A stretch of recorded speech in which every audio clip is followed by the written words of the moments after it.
আচ্ছা, সাম্প্রতিক তথ্য জেনে নিই। দৈনিক পত্রিকা এবং অনলাইন থেকে সংগৃহীত গুরুত্বপূর্ণ তথ্য।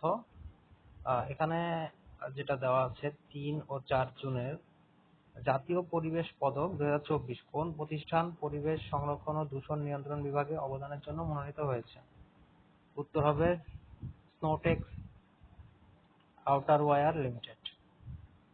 পরিবেশ বিষয়ক গবেষণা ও প্রযুক্তি উদ্ভাবনে অবদানের জন্য কে পদক পেয়েছেন? উত্তর হবে ডক্টর এম ফিরোজ আহমদ।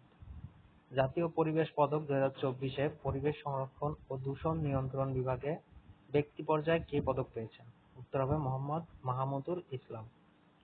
পরিবেশ বিষয়ক গবেষণা ও প্রযুক্তি উদ্ভাবন বিভাগে প্রতিষ্ঠান পর্যায়ে কে পদক পেয়েছেন? উত্তর হবে বাংলাদেশ কৃষি গবেষণা ইনস্টিটিউট, অর্থাৎ বারি যেটা।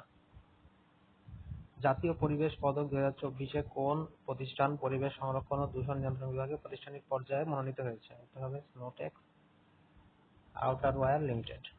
51তম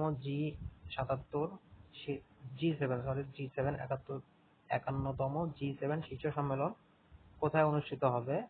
উত্তর হবে কানাডা। এটা কিন্তু খুবই গুরুত্বপূর্ণ একটা প্রশ্ন, সাম্প্রতিক এই প্রশ্নটা পরীক্ষায় যেকোনো পরীক্ষায় আসতেই পারে।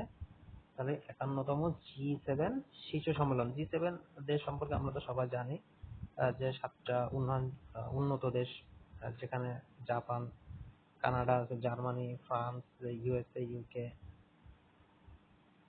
এই রাশিয়া ছিল আগে, G8 ছিল কিন্তু রাশিয়াকে বাদ দেওয়া হয়েছে, এখন আছে G7।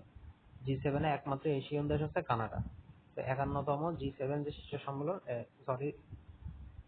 এশিয়ার G7-এর শুধুমাত্র এশিয়ান একটা মাত্র দেশ আছে জাপান। তাহলে G7-এ একটি মাত্র দেশ যেটা এশিয়া থেকে আছে সেটা হচ্ছে শুধুমাত্র জাপান। আর 51তম G7 শীর্ষ সম্মেলন অনুষ্ঠিত হবে কানাডা। ধন্যবাদ সাথে থাকার জন্য।